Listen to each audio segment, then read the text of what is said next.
Hey guys, it's Carolina here from KarolinasKrafts and welcome back to my channel. In today's video, this is just like a, like a little tip video as I'm making pumpkin shaker cards. I got a request to make more of these in my shop. So the last time I made these was 2 years ago, and the last one, so I made 60 at the time back then, and the very last one, I had like one left, just sold like last month. And a couple of people reached out to me asking if I'm gonna make more pumpkin shaker cards. I didn't think I was going to, but I decided I was gonna.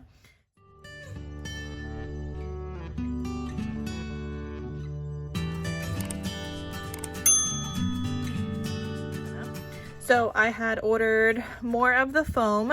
You can see I have 2 layers of 2mm foam stuck together. So it's kind of like 4mm foam now because I put 2 and 2 together. I had cut out the foam with my brother Scan and Cut, and then everything else I cut out with my Silhouette machine. It's just that my Silhouette doesn't like cutting on foam, so I did that with the brother Scan and Cut. And yeah, I'll link this pumpkin like file for you guys down below if it's still available. It's from Etsy. And yeah, so I made a card base though. That just does not come with a card base, the file. I made it myself in the program, cut out the paper, like I said, cut out the foam 2 times, stuck it together, and then I also cut out the acetate. The acetate that I use is Barely Art Clearly Craft Plastic. That works really well for like cutting machines like that, like electronic cutting machines, Silhouette or Cricuts. It cuts out so beautifully. And then I also cut out some with gold foil paper. So I just wanted to get on here because I wanted to share a tip with you guys. So when I made this 2 years ago, I ended up having some cards in my shop labeled as oopsies. And the reason they were oopsies was because they like didn't have a good amount of sequins, in my opinion. Like this would be like here, and like these would be up here, like they weren't even. When I do these cards, I want them to be as even as possible, and when they weren't even, I had to label them as oopsies, and I sold them at like a discounted price because, you know, I'm a Virgo, I'm a perfectionist over here. It's like one of the Virgo traits. So I wanted to share with you guys what I figured out this time for me to do so that they all pretty much come out even. So I have a couple of here, and obviously these are not done yet. They still need their stems. So I cut out the little stem. I cut out the little loop-de-loop thing, like a little decorative piece, and the little leaves and stuff. So I'm still gonna decorate, and then they're also gonna get a bow. But I want to share with you guys because, and these are still drying, so I don't want to shake them too much because I don't want them to stick to the glue. But when you look at it like this, now you could see the sequins are pretty much even. And you know, it doesn't look like there's barely any sequins in there. Maybe this one is a little less sequiny, but it still has enough that where they kind of look even. I get this one was my first one, so that one has a lot. Hold on. The other one better be the same as one of these because, all right, I mean, we're getting better. But anyway, so they have pretty much is what I'm going for, like the same amount of sequins. So it's not like this part is all the way up here and this one's down here when you're looking at it like this kind of thing. Let me actually look at another one also. Now I'm just pulling out all the ones that are drying.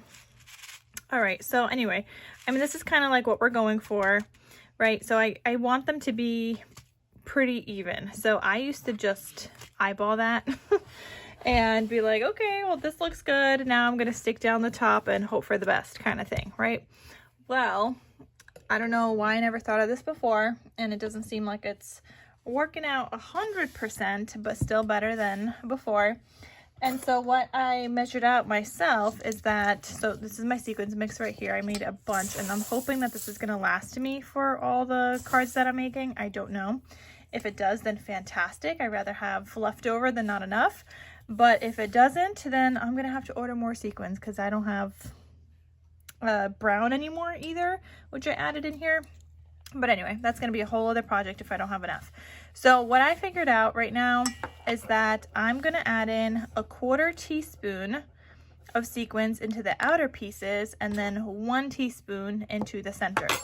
So I'm gonna add like a teaspoon to the outer pieces, just like that. And this actually came in handy because I was cleaning out the kids' playroom the other day and I saw these measuring spoons. And I have other measuring spoons that I use all the time, but I really liked these because when I saw these, they have like a little deeper kind of thing to hold the sequins rather than like a flat thing where if you were using like spices and stuff, a flat one, like a flatter one is okay. But this one I felt like I had like a deeper piece here for me to be able to like really do everything. And then so I did 1/4 teaspoon on the outside edges, and then I'm gonna do 1 teaspoon in the center. And then I'm gonna glue this together. And I like pre-glued my gold on the acetate already, just so that it's ready for me to now stick down. I did like all the cutting over a couple of days, and then all the foam gluing another day for them to dry. And then today I did the card, the pattern paper to the card base plus the foam, and now I'm also doing this, but they've had a lot of time to dry, so, and I've had them pressed down like between some paper pads, so something heavy on top to like get it to stay. So anyway, look at it. See, it's like pretty even across, which that's what I am going for. I don't want these to be like little sad pumpkins, you know what I mean? And I don't want to play that guessing game of like, is this enough? Is this not enough? So like I kind of figured out that formula, and now that's what I'm doing on every single card. And I don't know, maybe some of you guys already do that. Maybe you guys, when you guys batch make things, maybe some of you already measure things out with like teaspoon measurements. This just kind of came to me because I remembered last year I had some oopsies and I had to sell them at a discounted price because it just didn't look right to me. So this year I wanted to kind of make them more so the same. So yeah, I don't know, maybe you guys already knew that, maybe you didn't, but I figured this out this time, and I wanted to share what I just kind of figured out. I don't like, you know, you guys know I like to share everything. So I'm sharing my tips and tricks that I learn along the way. And another way you could kind of see if it's a good amount, like maybe you don't have a teaspoon, but it just ends up being a little bit more work. Take this top layer before you glue it down, hold it down on the bottom, and then you could see when you go down that is a good amount. But now you are going to have some pieces stuck to this. Oh, that one actually tapped off really well, but I have had other ones that don't tap off as nicely. But yeah, so I feel like now I'm getting more of, like, they're more even now and equal amounts of sequins. I was trying to play around and originally do this by grams, so I was like weighing it out, and that did not work because I don't even think these ones on the side are a gram because it would like barely register that. So then I just thought of the teaspoons, and that worked out well. So I'm happy to have figured that out. Again, that might be something that other people have already know. I didn't know that though before. I've never seen anybody share that before. So if somebody already does that, then somebody else already does that. But this is what I just kind of figured out. So I wanted to share with you guys. And I'm just trying to get, before I wiped this down, and I'm trying to like get that off. I'm gonna have to wipe these down again after. But anyway, so I just want to share my little tip and trick on how to get more equal amounts of sequins into your shakers, especially if you're doing something in bulk. Like if you are doing just one shaker, you're not going to be doing this.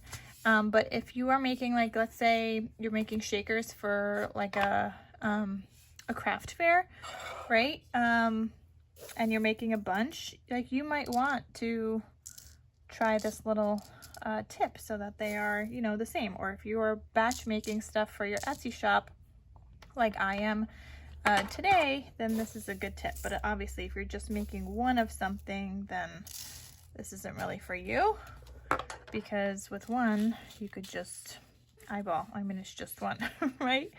So I don't know. I hope this was helpful though. It's just something, like I said, I just wanted to share that I just learned and figured out, and I was so proud of myself. So I just wanted to share with you guys. I hope it helps you when you're making your shakers, and I will be back in another video to share with you guys when I have these all finished and when they're available in my shop.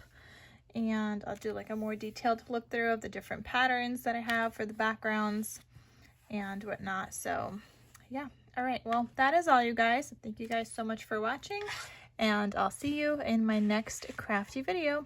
I'll talk to you soon. Bye.